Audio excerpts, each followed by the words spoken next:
When I worked at Starbucks, I was 18, 19 years old. I had literally the best team that I worked for. And I had this manager named Kim who was literally this big. Like, you could put her in your pocket. She was just so tiny and adorable. And I absolutely adored her.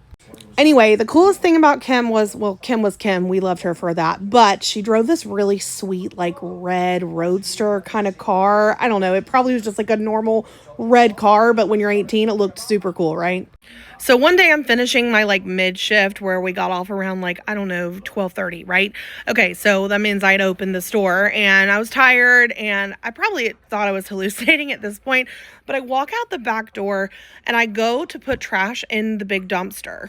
And laying on Kim's car, I'm not joking, is this larger African American homeless man that would come into our store all the time and we'd give him like coffee, old pastries, like anything we could give him that we were allowed to, we gave him because we felt sorry for him and he was semi-nice. Well, I don't know what happened to him this day, and I still to this day do not remember his name. It had to be like Jerry or Jim, or it was something along those lines. But he's lying on Kim's car like this, sunbathing, shirtless, in, I guess, some old like cargo pants. For some reason, I specifically remember cargo pants, but I don't remember shoes. So maybe he was shoeless?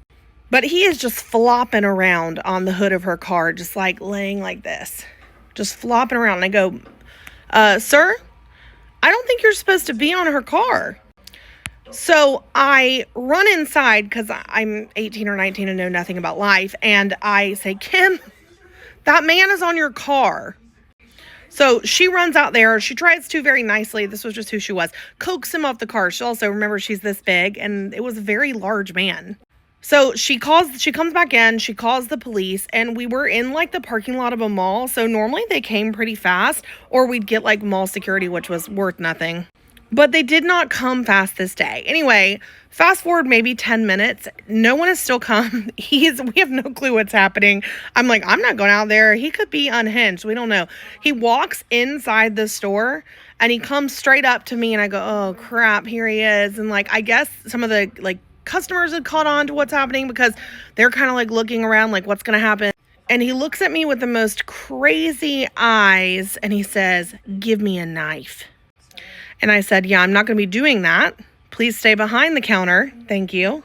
And then because I'm crazy, I said, what do you need a knife for?